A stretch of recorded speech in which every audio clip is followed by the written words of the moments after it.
Bonjour les petits amis.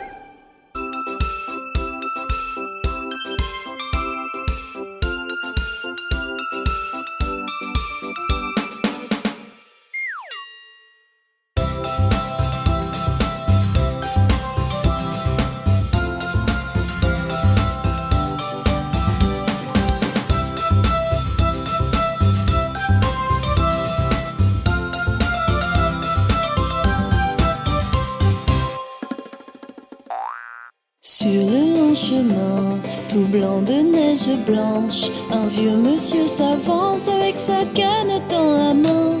Et tout là-haut le vent qui siffle dans les branches, puis souffle la romance qu'il chantait petit enfant.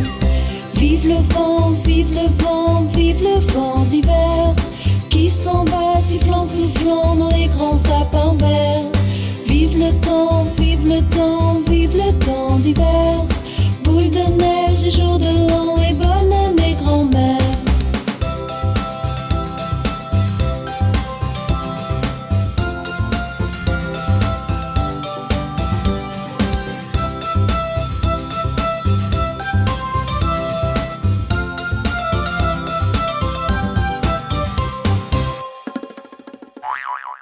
Et le vieux monsieur descend vers le village. C'est l'heure où tout est sage et l'ombre danse au coin du feu. Mais dans chaque maison, il flotte un air de fête. Partout la table est prête et on entend la même chanson. Vive le vent, vive le vent, vive le vent d'hiver, qui s'en va sifflant, soufflant dans les grands sapins verts. Vive le temps, vive le temps, vive le temps d'hiver, boule de neige et jour de l'an et bonne année grand-mère. C'était un soir de réveillon, et tout le monde courait pour se rendre quelque part. Monsieur Scrooge, un vieil homme avare et grincheux, regardait par la fenêtre de son bureau. Eh bien, voilà des sottises. Tous ces gens qui courent dans la rue par ce froid. Je déteste le réveillon de Noël, tout ça est ridicule. Monsieur Scrooge s'installa à son bureau et commença à vérifier la liste de tous les gens qui lui devaient de l'argent. Un peu hésitant, son assistant s'approcha et lui demanda « Se pourrait-il que je parte un peu plus tôt ce soir ? C'est le réveillon de Noël et je dois acheter un cadeau à mon fils. » Certainement pas. Monsieur, je veux partir plus tôt pour acheter un cadeau. C'est ridicule. Et pourquoi vous y prendre à la dernière minute ? Vous n'aviez qu'à y penser plus tôt. Triste et déçu, le pauvre homme retourna travailler. À cet instant, on entendit frapper à la porte. Aussi grincheux que son maître, le chien du vieil homme se mit à aboyer. L'assistant alla ouvrir. C'était le jeune neveu de Scrooge qui lui rendait visite. Il venait l'inviter à venir partager le dîner du réveillon. Mais comme M. Scrooge n'aimait pas les réveillons et trouvait que ces fêtes n'étaient que des sottises, il déclina l'invitation. Quand le neveu fut parti, on frappa de nouveau à la porte. « Quoi encore ? Laissez-moi tranquille, j'ai du travail. » Cette fois, 2 hommes entrèrent et demandèrent au vieil homme s'il accepterait de donner un peu d'argent pour les orphelins. Mais M. Scrooge refusa de donner le moindre sou. « Allez-vous-en, laissez-moi. Allez voir quelqu'un d'autre. Je n'ai pas d'argent à jeter par les fenêtres. » Triste et déçu, les 2 hommes s'en allèrent. Plus tard dans la soirée, M. Scrooge rentra chez lui. Il enfila sa chemise de nuit et s'installa dans son fauteuil. À cet instant, il se passa une chose étrange. Les portes et les fenêtres se mirent à battre. On entendit un grondement en provenance de la porte d'entrée et des bruits effrayants partout dans la maison. Le chien se remit à aboyer. Au début, M. Scrooge ne prêta pas attention à tout cela, mais soudain, un fantôme apparut juste devant lui. De toute sa vie, jamais le vieil homme n'avait eu aussi peur.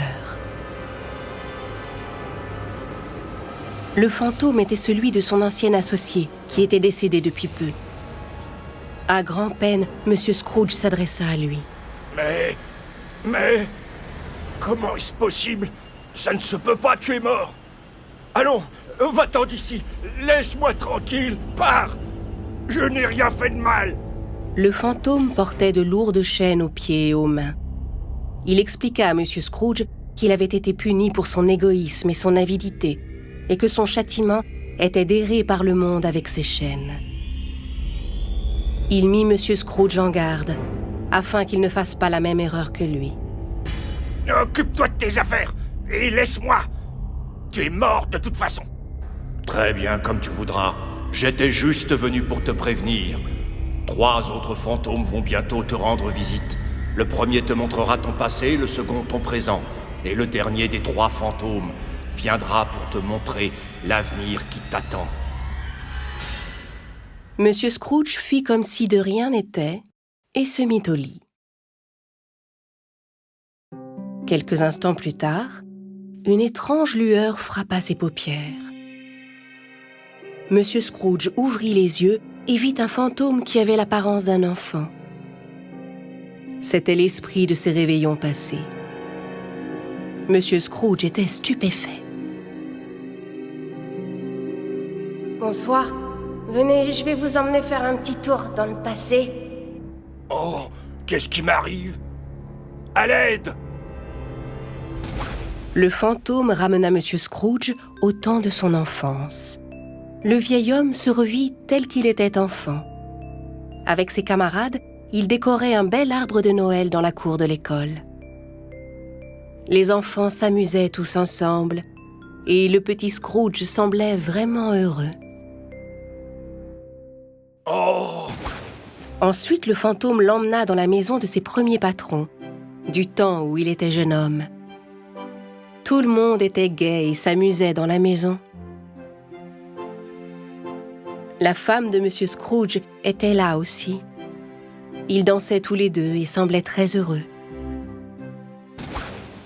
Enfin, le fantôme transporta M. Scrooge vers un autre réveillon de son passé, plus récent cette fois. Sa pauvre épouse était en pleurs. Autrefois, on s'amusait tellement.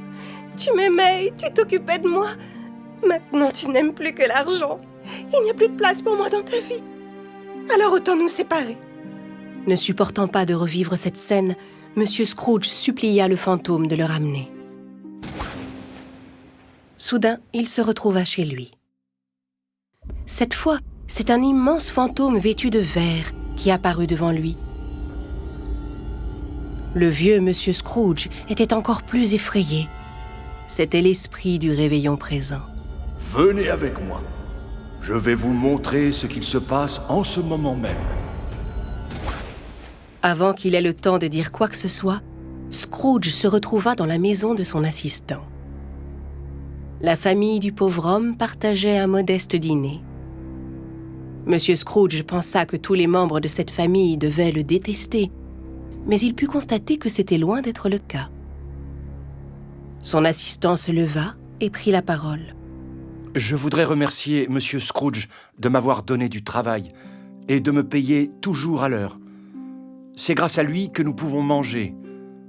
Monsieur Scrooge n'en revenait pas de voir que son assistant lui était si reconnaissant, alors que le pauvre homme était si maltraité dans son travail. Puis il remarqua que le fils de la famille était malade. Le garçon était assis au coin de la table dans son fauteuil roulant. Il semblait faible et mal en point. Monsieur Scrooge était bien triste de le voir dans cet état. Cet enfant est bien malade. Il ne lui reste pas longtemps à vivre. En entendant ces mots, le vieil homme fut encore plus peiné.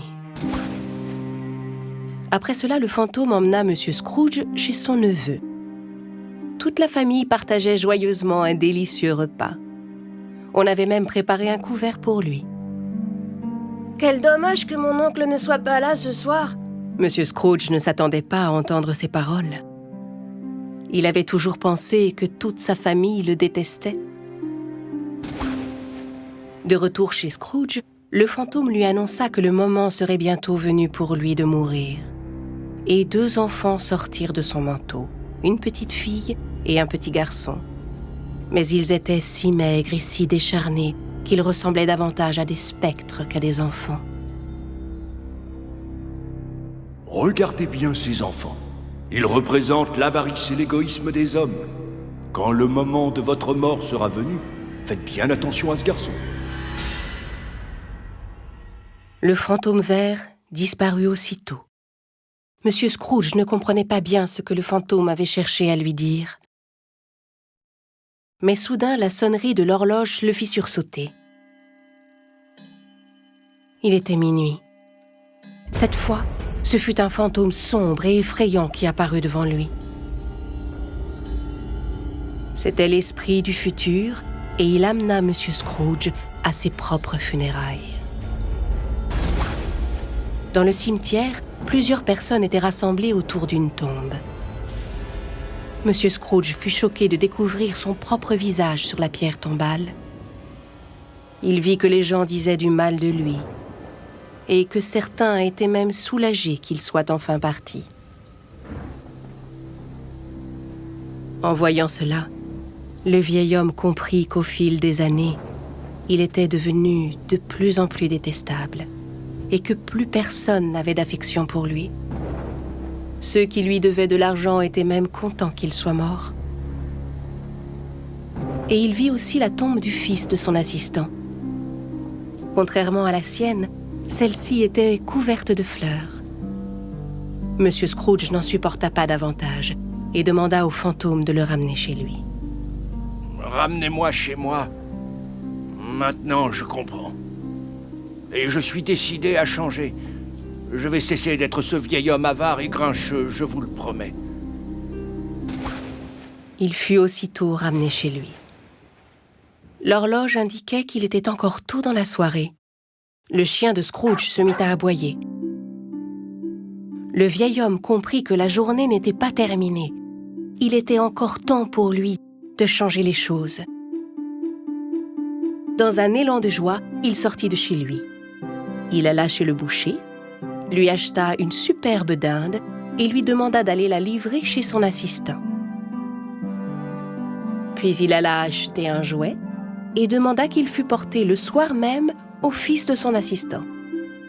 Après cela, il courut chez son frère pour répondre à l'invitation de son neveu et partagea avec eux leur dîner. Ce soir-là, ils passèrent tous ensemble un merveilleux réveillon. Par la suite, il s'arrangea pour procurer au fils de son assistant le traitement dont il avait besoin. Il traita le garçon comme s'il était son propre fils. Il vint en aide aux pauvres, fit en sorte de s'entendre avec les gens et les traita toujours chaleureusement. Il ne se montra plus jamais désagréable, égoïste ou avare. Et plus rien ne fut plus jamais comme avant.